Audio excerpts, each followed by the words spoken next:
ٹھیک ہے. اور پروناؤن ہمیشہ کسی نہ کسی ناؤن کے بارے میں بتاتا ہے. تو یہ ہو جو ہے یہ کہاں لوٹ رہا ہے؟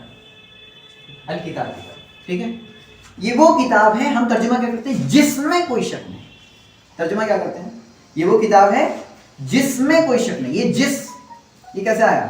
یہ کتاب کی طرف بات بتائی جا رہی ہے کہ کتاب میں کوئی شک نہیں. ٹھیک ہے. اچھا, ریب کا معنی جان لیں. ہم عام طور سے تو کہتے ہیں ریب معنی شک. ٹھیک ہے. اللہ رب العالمین نے ایک طور سے اس کو مطلق رکھا ہے, یعنی کہ کچھ بتایا نہیں کون سا شک, یہ بھی نہیں بتایا, تاکہ سارے شک دور ہو جائیں تمہارے. عام رکھا ہے اسے تاکہ یہ بتانے کے لیے کہ شک کی کوئی بھی گنجائش نہ رہے. ایک چیز. دوسری چیز, ریب میں ایک ایسا عنصر پایا جاتا ہے, ایسا شک پایا جاتا ہے. دیکھیے شک کبھی کبھی نا انسان کو مطلب پریشان کر دیتا ہے.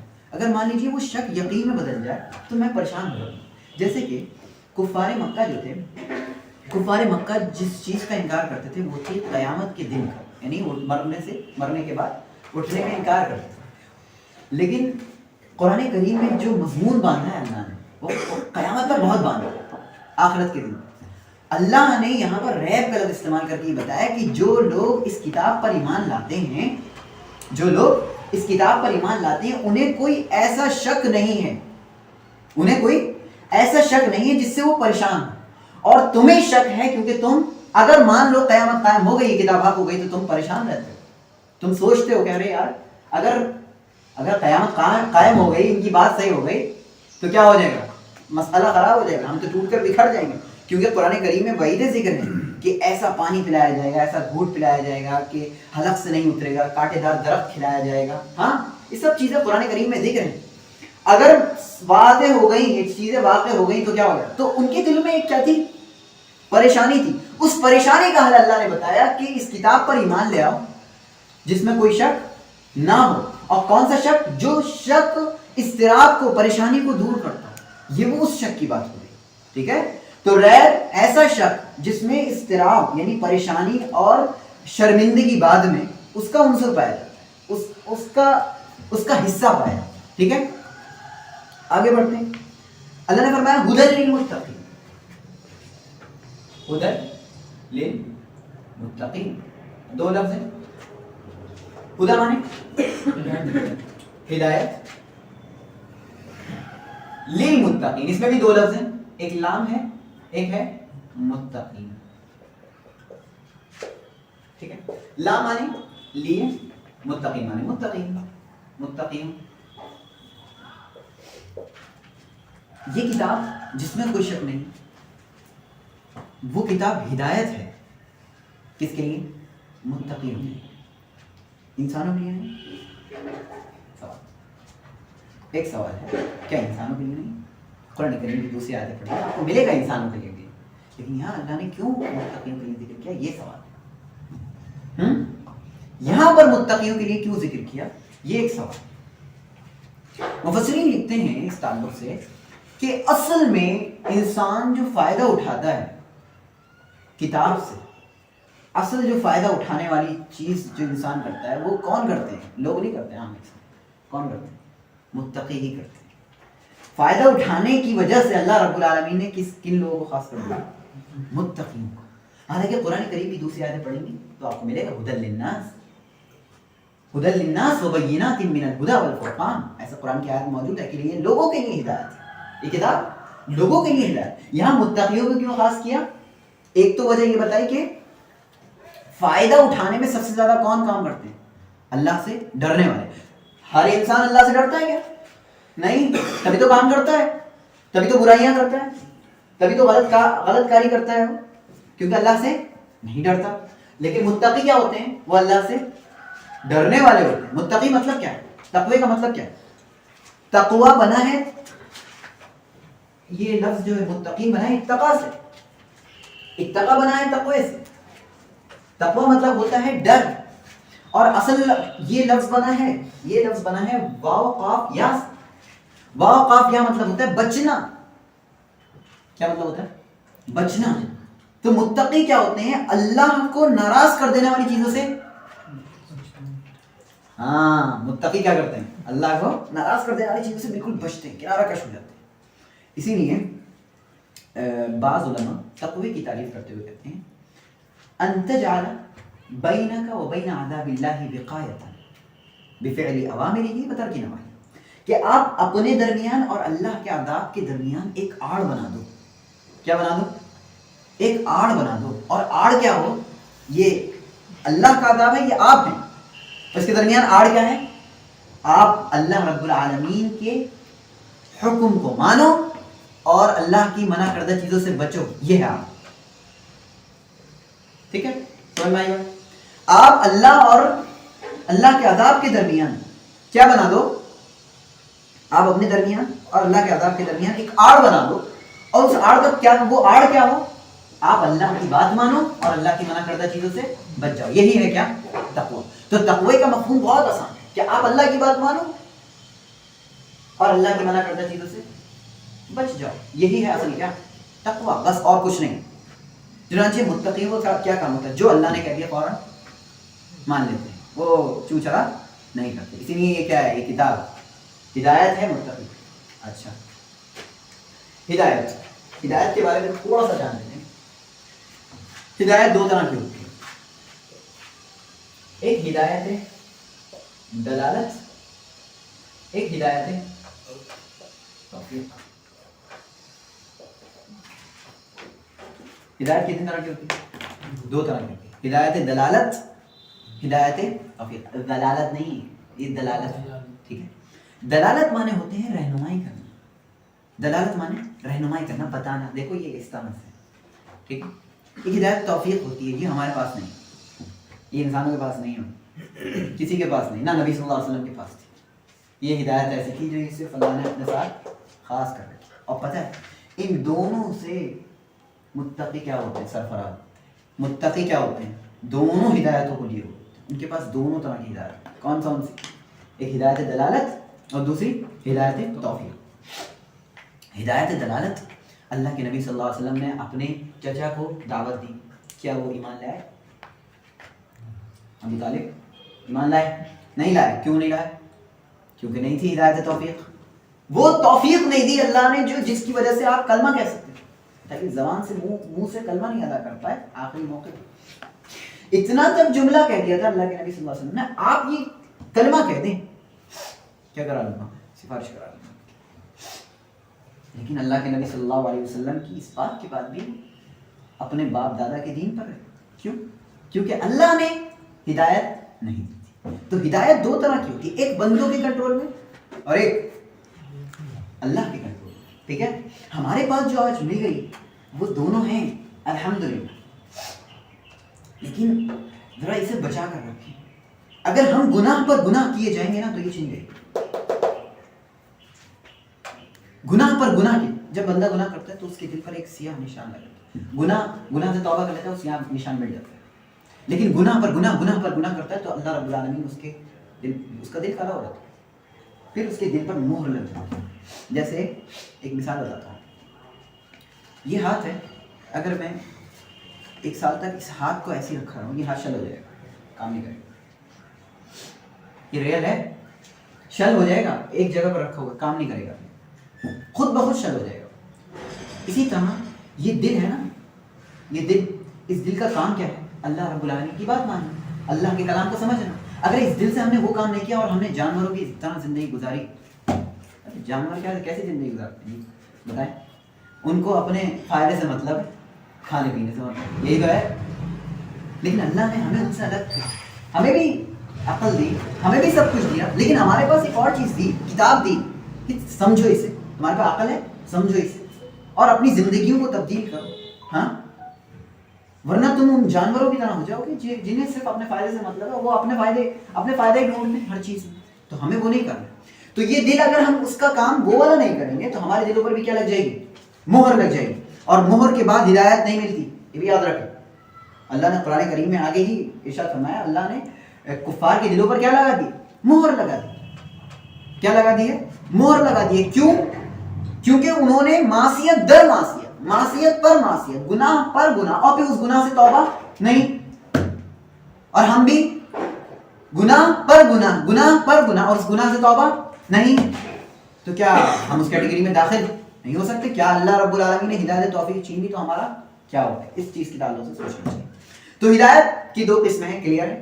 ہدایت دلالت یہ ہر ایک کر سکتا ہے. میں آج آپ کے سامنے کچھ پیش کر رہا ہوں, یہ کیا ہے؟ یہ میں آپ کے سامنے ایک بات پیش کر رہا ہوں کہ اس طرح سے آپ کو چلنا چاہیے, اپنی زندگی گزارنا چاہیے. یہ دلالت ہے, میں بتا رہا ہوں. عمل کرنا, اس چیز کی توفیق کون دے گا؟ یہ خیال رکھیں. یہ میں کہہ دوں آپ سے نماز پڑھو, آپ نماز پڑھ لیا کرو, میں نے تو کہہ دیا. دیکھو نماز بے حیائی برائی سے روکتی ہے, میں نے کہہ دیا. اس کے بعد آپ نماز کو جاؤ گے, یہ توفیق کون دے گا؟ یہ اللہ دے گا. ٹھیک ہے, لائک رہا فی الدین, میں اٹھا کے تھوڑی پکڑ کے اٹھا کے لے جاؤں دونوں ہاتھوں, نہیں لے کے جاؤں. میں بس بتاؤں, انما علیک البلاغ, اللہ کے نبی صلی اللہ علیہ وسلم نے ارشاد فرمایا, انما علیک البلاغ, اللہ نے ارشاد فرمایا اللہ کے نبی صلی اللہ علیہ وسلم سے کہ آپ پر پہنچانا ہے, ہم پر حساب لینا ہے. آپ پر پہنچا دینا ہے اور ہم پر حساب لینا. اللہ رب العالمین نے اس طرح کا رزق کہا کہ ہمارے بس میں جو ہے ہم صرف آپ تک پہنچا سکتے. ٹھیک ہے, کہ ہدی للمتقین. اب آگے بڑھتے ہیں. متقین کے بارے میں بھی جان لیا ہم نے, ہدایت کے بارے میں بھی جان لیا, اور یہ بھی جان لیا کہ یہ ایسی کتاب ہے جس میں کوئی شک نہیں, اور ایسا شک جو بے چینی اور اضطراب کو دور کرتا ہے.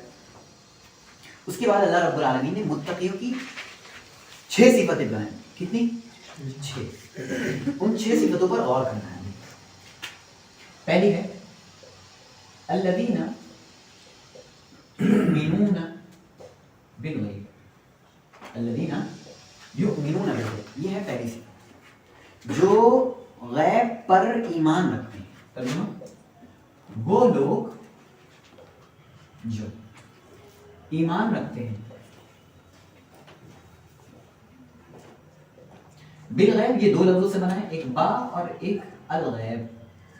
مانا با مانے ساتھ یا پر, اور غیب مانے جائے. متقیوں کی پہلی صفت کیا ہے؟ وہ غیب پر ایمان رکھتے ہیں. کس چیز پر؟ غیب کسے بولتے ہیں؟ یہ سوال یاد ہوگا آپ لوگ, کچھ دروس قبل میں ہے, ایک ایسا عالم ہے جو غیب ہے, جو ہماری نظروں سے الگ ہے, جو ہماری نظروں میں نہیں آتا ہے. چنانچہ جنوں کا عالم جو ہے وہ ہماری نظروں میں نہیں, وہ ہمارے لیے غیب ہے. تو جو بھی چیز نظروں میں نہ آئے وہ کیا ہے؟ غیب ہے.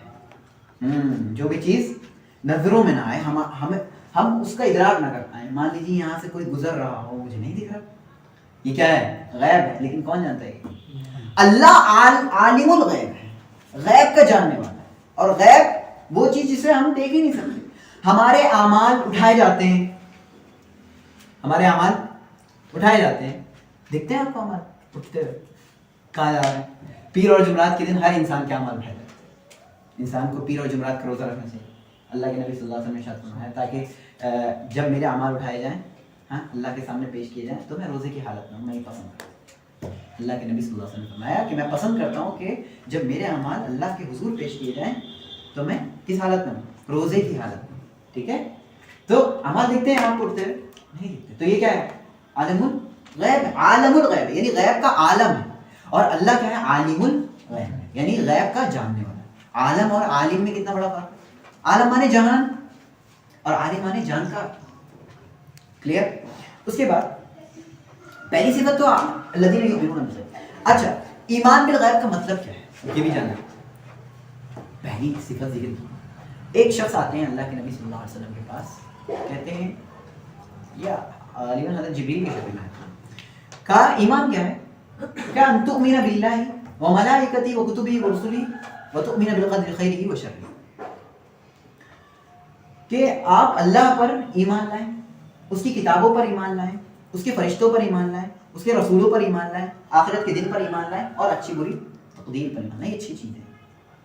پھر سے اللہ پر ایمان, ان تؤمن باللہ, دوسرا فرشتوں پر, تیسرا اس کی کتابوں پر, چوتھا اس کے رسولوں پر, پانچواں آخرت کے دن پر, اور چھٹا اچھی بری تقدیر.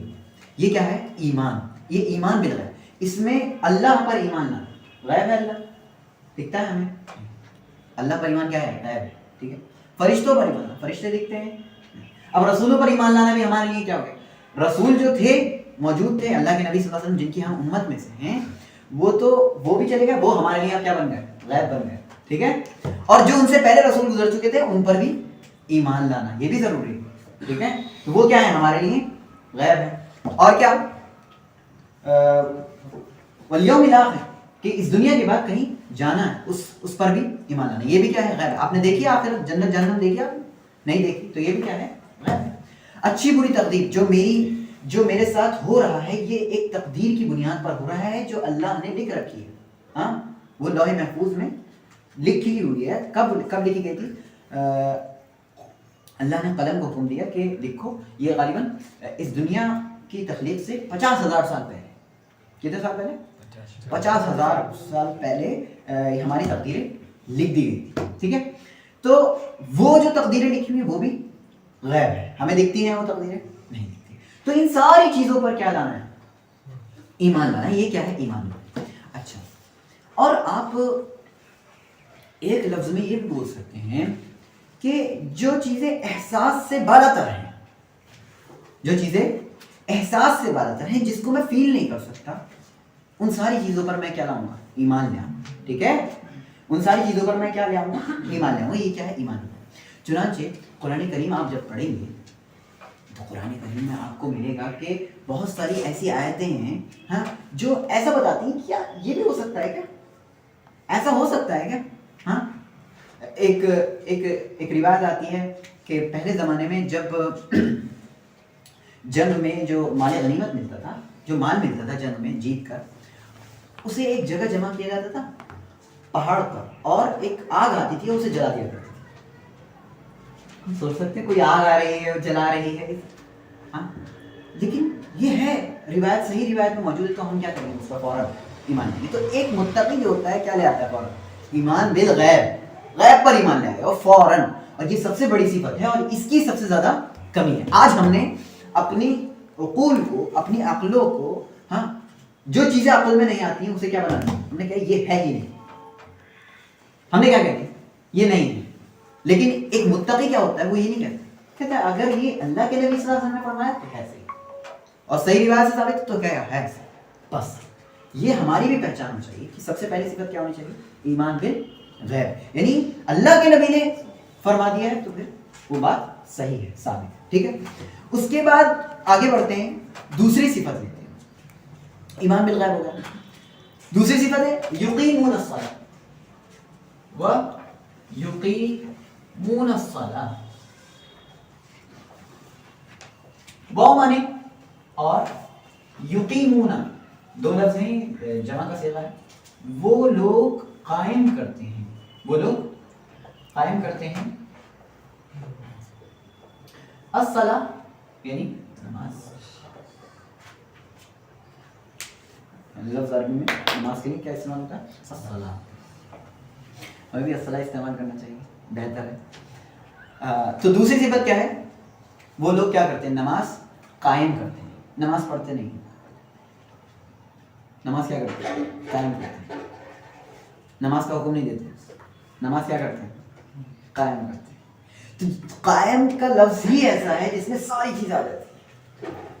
مفسرین لکھتے ہیں قائم کرنے کا مطلب کہ ظاہری طور پر جو چیزیں ضروری ہیں ان کو, اور جو باطنی طور پر یعنی اندرون میں جو چیزیں ضروری ہیں, اندرون میں آپ کو جو آپ کو فیل ہونا چاہیے, ہاں, اس کے طور پر جو چیزیں ضروری ہیں ان ساری چیزوں کو ادا کرتے ہوئے نماز پڑھنا, اسے بولتے ہیں ہم کیا, اقامت صلاۃ. ظاہری طور پر اور باطنی طور پر جتنی چیزیں ضروری ہیں وہ سب کو کرنا, یہ کیا ہے, اقامت صلاۃ. ورنہ ہر انسان نماز پڑھتا ہے, لیکن بعض لوگ نماز پڑھتے ہیں سنت طریقے سے, اور بعض لوگ ایسی انہیں پتہ ہی نہیں ہے سنت کیا ہے, اللہ کے نبی نے کس طرح سکھائی صلی اللہ علیہ وسلم. ٹھیک ہے, تو وہ یہاں پر خطا کرتے ہیں. کہاں پر, ظاہری طور پر.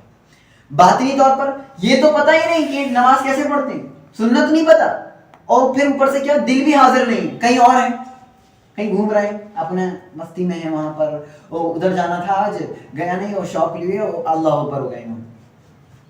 یہ کیا ہے, یہ اقامت صلاۃ نہیں. اقامت صلاۃ کا مطلب ہوتا ہے کہ ظاہری طور پر یعنی کہ سنت ساری اپناتے ہوئے, یہ ہے ظاہری طور پر اللہ کے نبی صلی اللہ علیہ وسلم کا طریقہ اپناتے ہوئے, یہ ہے ظاہری طور پر نماز قائم کرنا اور باطنی طور پر نماز قائم کرنے کا مطلب دل کا حضور، دل آپ کا حاضر ہو نماز میں، آپ کا دل حاضر ہو، آپ کے دل میں یہ محسوس ہو رہا ہو کہ اللہ مجھے دیکھ رہا ہے. اور اسی کو ہم اللہ کے نبی صلی اللہ علیہ وسلم نے اسی کو احسان بولا. کیا بولا؟ احسان. کہ آپ اللہ کی ایسے عبادت کرو جیسے کہ آپ اسے دیکھ رہے ہو. اور اگر ایسا نہیں کر سکتے تو یہ تو سوچ لو کہ وہ آپ کو دیکھ رہا ہے. یعنی احسان کا اونچا لیول کیا ہے؟ کہ آپ اللہ کی ایسی عبادت گویا کہ آپ اسے دیکھ رہے ہو. کرنا کا ترا فَإِن لَمْ تَكُنْ تَرَاهُ فَإِنَّهُ يَرَاكَ. اگر ایسا نہیں کر سکتے تو یہ تو سوچو کہ وہ آپ کو دیکھ رہا ہے. تو اقامت صلاح کا مطلب سمجھ میں آیا؟ اقامت صلاح کا مطلب یہ نہیں ہوتا کہ نماز پڑھ لی بھائی، پانچ وقت کی نماز پڑھتا ہوں. آپ کو سنت ہی نہیں پتا کیسے پڑھتے. آپ اپنی جب سے آ رہے ہو انہیں بھی دیکھا، بغل میں جو کھڑے تھے وہ بھی ویسے ہی پڑھ رہے تھے. آپ نہیں، آپ کو اگر سنت نہیں پتا آپ اس کی کیا کریں؟ جانچ کریں، پوچھیں، علماء سے پوچھیں، سوال کریں. بھائی ہم سے نماز نہیں پڑھنی آتی، نماز کا صحیح طریقہ کیا ہے؟ آپ اس تعلق سے سوال کریں. اس کے بعد باطنی طور سے سمجھ میں آیا کہ آپ کا دل کیا ہو؟ حاضر ہو، موجود ہو کہ اللہ رب العالمین آپ کو دیکھ رہا ہے. ٹھیک ہے. اور یہ حضور قلبی اس لیے ضروری ہے کہ لوگ تو بہت سارے نماز پڑھتے ہیں لیکن نماز قائم کون کرتے ہیں؟ جن کے دل میں اللہ رب العالمین کا حضور رہتا ہے کہ اللہ رب العالمین انہیں دیکھ رہا ہے. تو متقیوں کی دوسری صفت کیا ہے؟ وہ نماز نہیں پڑھتے، صرف کیا کرتے ہیں؟ نماز کو قائم کرتے ہیں. اس کے بعد تیسری صفت لیتے ہیں، وَمِمَّا رَزَقْنَاهُمْ يُنْفِقُونَ. وَمِمَّا رَزَقْنَاهُمْ يُنْفِقُونَ. لفظ دیکھیں، واو مطلب اور، مما مطلب اس میں سے جو. رزقنا میں بھی دو لفظ ہیں. ہم نے انہیں رزق دیا، ان کو رزق دیا. ينفقون مطلب وہ خرچ کرتے ہیں.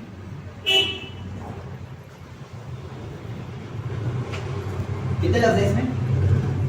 وَمِمَّا رَزَقْنَاهُمْ يُنْفِقُونَ. اور اس میں سے جو ہم نے انہیں عطا کیا ہے وہ لوگ کیا کرتے ہیں؟ خرچ کرتے ہیں. کہاں خرچ کرتے ہیں؟ کہاں خرچ کرتے ہیں؟ ہے اس میں؟ ہے؟ نہیں ہے. اسی لیے اللہ رب العالمین نے ایسا رکھا، خرچ کرتے ہیں.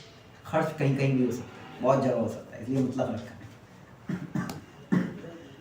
بیوی بچوں پہ بھی خرچ کرتے ہیں، اہل خانہ پہ بھی خرچ کرتے ہیں، اور لوگوں پہ بھی خرچ کرتے ہیں، غربا پہ خرچ کرتے ہیں، یتیموں پہ بھی خرچ کرتے ہیں، اور اللہ کی راہ میں بھی خرچ کرتے ہیں.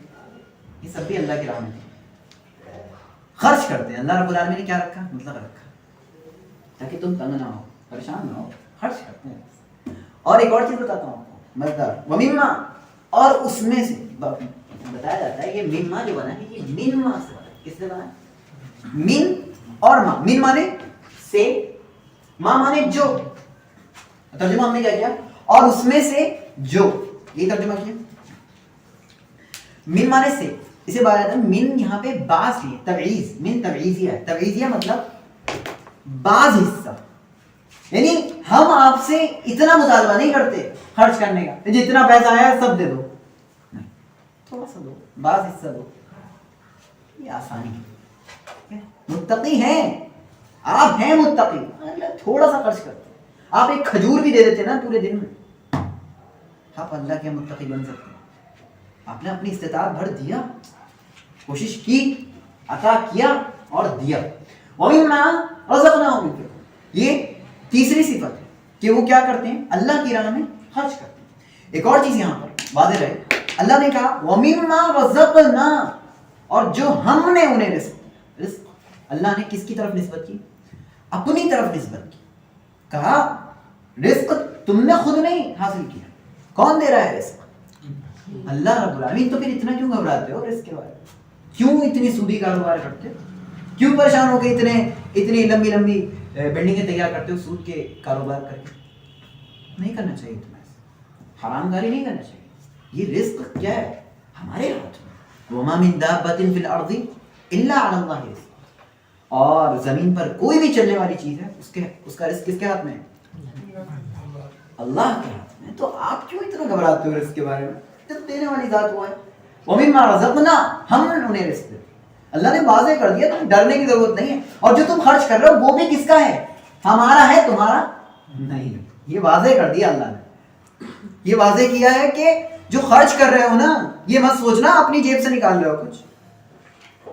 یہ دیا کس نے ہے؟ اللہ رب العالمین نے. یہ واضح کیا. یہ متقی. تو متقیوں کی کیا کیا پہچان ہوگی؟ ایمان بالغیب, غیب پر ایمان. دوسری اقامت صلاح, اور تیسری اللہ کی راہ میں وہ کیا کرتے ہیں؟ خرچ کرتے ہیں. اچھا, ایمان بالغیب کا تعلق ہے دل سے, اقامت صلاح کا تعلق ہے بدن سے, اور خرچ کرنے کا تعلق کہاں سے؟ مال سے. تو دل کی عبادت بھی ہوگی, ہاں, بدن کی عبادت بھی ہوگی, اور مالی عبادت بھی ہوگی. عبادت کا میں نے ایک مفہوم بتایا تھا, قلبی عبادت, بدنی عبادت اور مالی عبادت. التحیات للہ والصلوات والطیبات. التحیات اس سے مراد کہا جاتا ہے قلبی عبادت, والصلوات اس سے مراد بدنی عبادت, والطیبات اس سے مراد مالی عبادت. تو ہم جو تحیات پڑھتے ہیں تشہد میں بیٹھ کر, اس میں ہم تینوں کس کے حوالے کر دیتے ہیں؟ یہ تینوں عبادتیں کس کے لیے؟ للہ. کس کے لیے؟ اللہ کے لیے. یہ بہت بڑی چیز ہے. تو متقی کیا کرتے ہیں؟ ان تینوں عبادتوں کو کس کے لیے خاص کرتے ہیں؟ اللہ کے لیے خاص کرتے ہیں. ٹھیک ہے, تو وہ ایمان بالغیب رکھتے ہیں. دوسرا اقامت صلاح کرتے ہیں, اور تیسرا اللہ کی راہ میں خرچ کرتے ہیں. آگے بڑھے, اللہ نے فرمایا والذین یؤمنون بما انزل الیک وما انزل من قبلک وبالآخرۃ هم یوقنون. یہاں پر دو صفتیں بیان کی گئی. کتنی؟ دو صفتیں. بلکہ اس کو دو کہا جائے بہتر ہے, یا تین کہا جائے بہتر ہے. کیسے؟ والذین یؤمنون بما انزل الیک,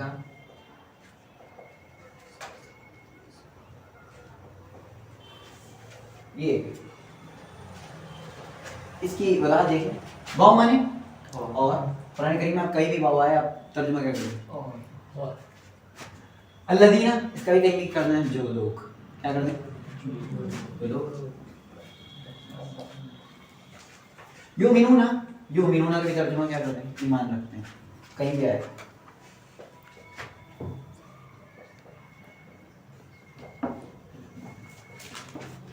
با مانے سے, ساتھ, پر, بہت سارے معنی با کے ہوتے ہیں. ما مانے جو. انزلہ, انزلہ یہ پیسو وائس میں ہے. انزلہ یہ مجہول ہے, معروف نہیں ہے. نازل کیا گیا ہے, نازل کرنے والے کا یہاں پتہ نہیں بتایا گیا. جو نازل کیا گیا ہے, یہ نہیں کہا جو اللہ نے نازل کیا. تو یہاں پہ فاعل غائب ہے, یعنی کہ سبجیکٹ غائب ہے. یہاں جو نازل کیا گیا. الیکا, الا میں, الیکا میں بھی دو لفظ ہیں, الا اور کاف, یہ دونوں مل کر بنا ہے الیکا. الیکا مانے الا مانے طرف, کا مانے آپ. اور وہ لوگ جو اس چیز پر ایمان رکھتے ہیں جو آپ کی طرف اتارا گیا. آپ کی طرف کیا اتارا گیا؟ جی کیا اتارا گیا؟ قرآن. بس بس قرآن ہی اتارا گیا, اور کچھ نہیں اترا ہے. قرآن اتارا گیا, وہ کچھ اور بھی اترا ہے. ارے قرآن کریم کی شرح اتاری اللہ نے, سنت, اسی کو ہم حدیث بولتے ہیں, وہ اتاری ہے. کہ یہ انزلہ میں دونوں چیزیں داخل ہیں, یاد رکھیں. انزلہ الیک میں دونوں چیزیں داخل ہیں. مفسرین لکھتے ہیں, ہم ساتھ رحمہ اللہ لکھتے ہیں, اس سے مراد کیا ہے؟ قرآن اور سنت. لیکن ابھی شارع ہیں, بہت بڑے شارع ہیں. کس کے؟ قرآن کے. قرآن کریم کی وضاحت کی ہے اللہ کے نبی صلی اللہ علیہ وسلم. تو قرآن اور سنت جو آپ کی طرف اتارا گیا اس پر بھی کیا رکھتے ہیں وہ لوگ؟ ایمان. کیسا ایمان؟ کہ یہ قرآن اور سنت کس کی طرف سے اتارا گیا ہے؟ یہ ایمان ہے. ایمان کیا ہے یہاں پر؟ ایمان کا مطلب کیا ہوا؟ جو آپ کی طرف اتارا گیا اس پر ایمان رکھتے ہیں, مطلب کہ یہ اللہ کی طرف سے نازل کردہ ہے, اس میں کوئی شک نہیں ہے, اور اسے اختیار کر کے میں کہاں جاؤں گا؟ جنت میں جاؤں گا. یہ ہے ایمان. یہ سوچ کس کی ہے؟ متقیوں کی سوچ. ٹھیک ہے. اگلی دیکھیں صفت وما انزل من قبلک، ایسی ہے وما انزل من قبلک، اور ما مانے جو نازل کیا گیا، من مانے سے، قبلک یہ بھی دو لفظوں سے بنا ہے، قبل اور کاف. قبل مانے پہلے، کاف مانے آپ. یعنی کہ وہ لوگ ایسے ہیں متقی جو آپ کی طرف نازل کردہ چیز پر بھی ایمان رکھتے ہیں اور جو آپ سے پہلے نازل کی گئی ہیں اس چیز پر بھی ایمان رکھتے ہیں. ہاں اس سے یہ چیز سمجھ میں آتی ہے کہ صرف قرآن پر ایمان لانا کافی نہیں، اس چیز پر ایمان لانا ضروری ہے کہ اللہ کی طرف سے اور بھی کتابیں نازل کی گئی تھی دوسرے رسولوں پر. لیکن یہاں پہ ایک نقطہ واضح کروں میں آپ کے سامنے، قرآن کریم پہ ہم تفصیلی ایمان لائیں گے. ایسا ایمان تفصیلی ایمان مطلب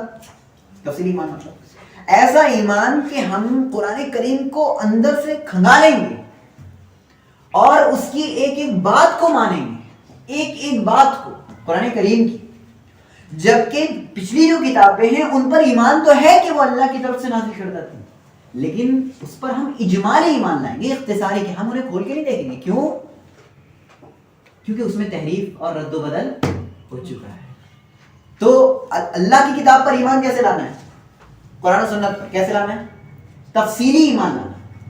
اور اللہ نے جو اس سے پہلے اتاری ہیں، جیسے تورات ہو گئی، زبور ہو گئی، انجیل ہو گئی، صحف ابراہیمی ہو گئے یا صحف موسوی ہو گئے، یعنی موسیٰ علیہ السلام کے صحیفے یا ابراہیم علیہ السلام کے صحیفے قرآن کریم میں جن کا ذکر آتا ہے، ان سب پر بھی ہم ایمان لائیں گے. یہ ایمان کی اس کیٹیگری میں داخل ہے جو میں نے بتایا تھا، تؤمن باللہ وملائکتہ وکتبہ، اور اس کی کتابوں پر.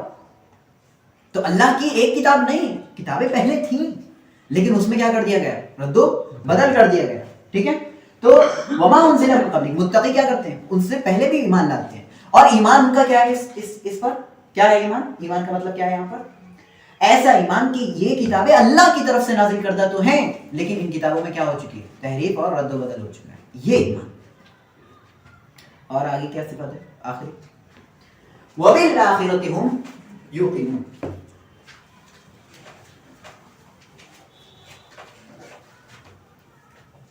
اور یہ صفت بہت بڑی صفت ہے، اس کی وضاحت کرتا ہوں. وَبِالْآخِرَةِ هُمْ يُوقِنُونَ، پہلے ترجمہ دیکھیں. واو مانے بالآخرہ، با مانے پر، آخرت مانے آخرت، ہم مانے وہ لوگ، یوقنون مطلب یقین.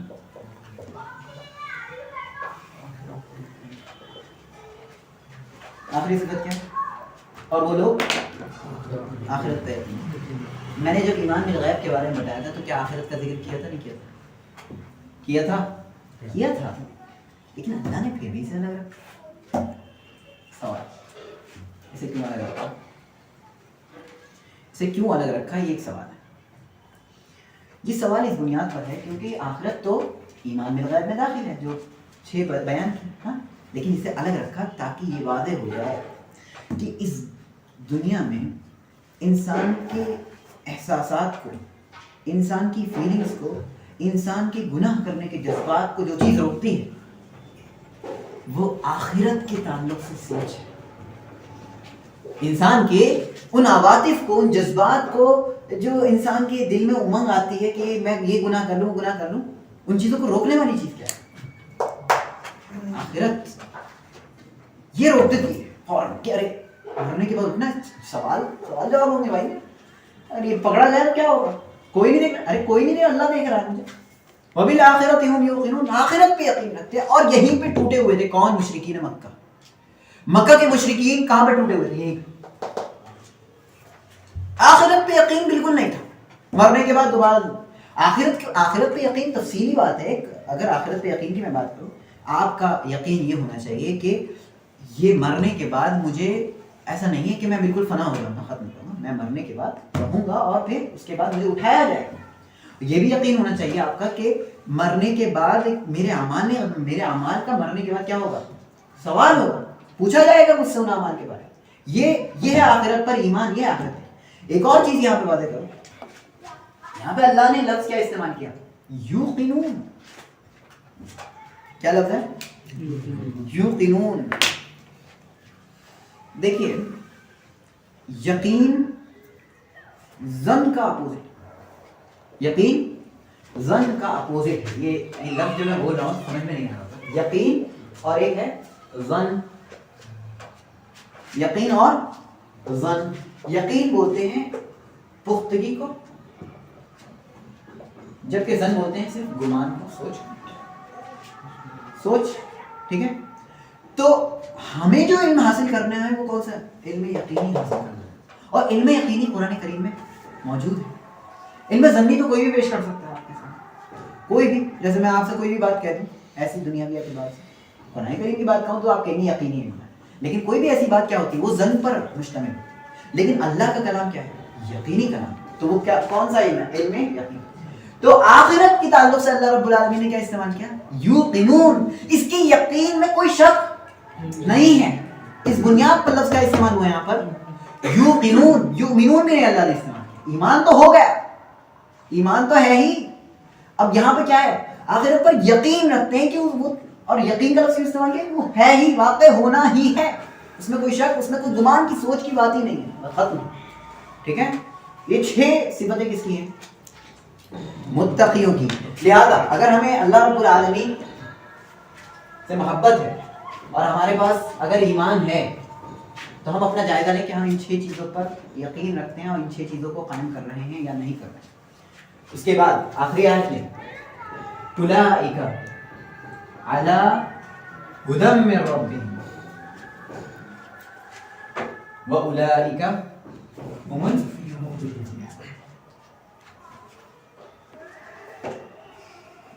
اور یہ بشارت, یہ کیا ہے؟ بشارت. کام بہت کر لیا آپ نے, 6 چیزوں کا ایمان لایا اور بہت سارے کام کر لیا آپ نے. بس اب دیکھو بشارت. میں نے بتایا تھا نا ہدایت ہر ایک کو نہیں ملتی. ہدایت توفیق, ہدایت دلالت بتایا. تو کہا کہ جو 6 چیزوں پر اس طرح سے عمل کرے گا نا اسی کے پاس کیا آئے گی؟ ہدایت آئے گی. چنانچہ اولئک کا معنی وہ لوگ, اعلیٰ مانے پر, ہدن مانے ہدایت, من مانے سے, رب بھی مانے ان کے رب, واو مانے, اور اولئک کا مانے وہ لوگ, ہم مانے لائن وہ سب, المفلحون مانے کامیاب. کلیئر ہے؟ ترجمہ سنیں, یہی لوگ کیا ہیں, یا وہی لوگ جو ہیں اپنے رب کی طرف سے ہدایت پر ہیں, اور وہی لوگ کون کیا ہیں؟ کامیاب ہیں. تو کتنی بشارت مل گئی؟ 2 خوشخبری. ایک تو وہ خوشخبری مل گئی جو اس دنیا میں پائی جانی چاہیے. اس دنیا میں ملنے والی خوشخبری کیا ہے؟ ہدایت. اس دنیا میں ہمیں کیا چاہیے؟ اونلی ہدایت. کون سی والی ہدایت؟ اللہ والی. ہدایت توفیق چاہیے. ہدایت دلالت تو سبھی دیتے رہتے ہیں. ہدایت دلالت دل میں آ جائے گی تو ہدایت توفیق مل جائے گی. ٹھیک ہے, ہدایت توفیق چاہیے. اور دوسری صفت کا تعلق کہاں سے؟ آخرت سے. کیوں, کیسے؟ قرآن کریم کی ایک آیت ہے, اللہ نے ارشاد فرمایا فمن زحزح عن النار وادخل الجنۃ فقد فاز. جس کو آگ سے بچا لیا گیا اور جنت میں داخل کر دیا گیا. جس کو آگ سے یعنی جہنم سے بچا لیا گیا اور جنت میں داخل کر دیا گیا, فقد فاز, تو وہ کامیاب ہو گیا. تو کامیابی وہ کا مطلب کیا ہو؟ یہ آخرت والی کامیابی. سمجھ میں آئی بات؟ ہدایت یہ کس اعتبار سے؟ دنیاوی اعتبار سے. اور فلاح کا تعلق کہاں سے؟ اخروی اعتبار سے, کامیابی. اچھا, یہاں ایک 2 اور نقطے میں بتاؤں. علی ہدن, اللہ نے ایک آیت میں ارشاد فرمایا فی ضلال مبین, کہ کفار جو ہیں کھلی گمراہی میں. وہاں اللہ نے لفظ استعمال کیا, کیا؟ فی معنی کیا ہوتے ہیں؟ میں. علی معنی کیا ہوتے ہیں؟ پر. تو وہ ہدایت پر ایسے ہیں بالکل سوار, اور وہ کیا ہیں؟ وہ گھسے ہوئے ہیں کس میں؟ گمراہی میں. یعنی کہ وہ دکھ بھی نہیں رہے ہیں آپ کو کہ ان کے پاس ہدایت آ سکتی ہے یا نہیں آ سکتی. تو ایک متقی جو ہوتا ہے وہ اپنے فیس سے یا اپنے ہاؤ بھاؤ سے ہی پتہ چل جاتا ہے بھائی یہ بہت بڑا متقی انسان ہے, اللہ سے ڈرنے والا انسان. یہ اس سے یہ چیز سمجھنا کہ ہدایت جس کے پاس ہوتی ہے آپ اسے کہہ سکتے ہیں کہ یہ ہدایت والا شخص ہے. کب کہہ سکتے ہیں؟ اس کے ہاؤ بھاؤ سے واضح ہو جائے گا. اس کی سر پہ چڑھ کر بولتی ہے ہدایت, اس لیے اعلیٰ کا لفظ استعمال کیا, یہ بلندی پہ پہنچانے والی چیز ہے. لیکن گمراہی کہاں لے جاتی ہے؟ پستی میں لے جاتی ہے. اس لیے فی کا لفظ کس کے لیے استعمال ہوا؟ گمراہی کے لیے. اور ہدایت کے لیے کیا استعمال ہوا؟ بلندی کا لفظ, اعلیٰ. سمجھ میں آئی بات؟ ایک چیز یہ مفلحون کس سے بنا ہے؟ افلاح سے. فلاح بولتے ہیں کسان کو. کسے بولتے ہیں؟ کسان. کسان کیا کرتا ہے؟ زمین پھاڑتا ہے. پتہ نہیں پھاڑتا ہے, کھیتی کرنے کے لیے کیا کرتا ہے؟ زمین پھاڑتا ہے. تو کامیاب لوگ جو ہوتے ہیں وہ کیا پھاڑتے ہیں؟ جی کامیاب لوگ کیا کرتے ہیں؟ وہ کیا چیز پھاڑتے ہیں؟ یہ ہاں گڈ, یہ قریب ہے. ہم المفلحون یعنی کہ وہ لوگ کامیاب ہیں, یعنی کہ وہ اپنے سینے کو اللہ کے قرآن کے لیے, اللہ کی باتوں کے لیے کھول دیتے ہیں. بات سمجھ میں آئی؟ کھول دیتے ہیں تاکہ وہ ہدایت کیا آ جائے, داخل ہو سکے. جو معاصی کرنے والے لوگ ہوتے ہیں نا وہ بند رکھتے ہیں, کھولتے بھی نہیں. کیوں؟ کیونکہ وہ چاہتے ہی نہیں, اس لیے گناہ پر گناہ کرتے ہیں, پھر اللہ مہر لگائے تو پھر ایسی چلی جاتی ہے. لہذا متقی 6 صفتوں سے بنتا ہے اور پھر اس کے بعد ان 6 صفتوں پر 2 اجر ملتے ہیں. کتنے؟ 2 اجر. ایک دنیا میں ہدایت اور پھر اخروی طور سے کامیابی, اور اس کے ذریعے سے ہم نجات پا سکتے ہیں. اللہ رب العالمین سے دعا ہے اللہ رب العالمین ہمیں بھی تقوی اختیار کرنے کی توفیق عطا فرمائے. آمین. آخر دعوانا الحمدللہ رب العالمین.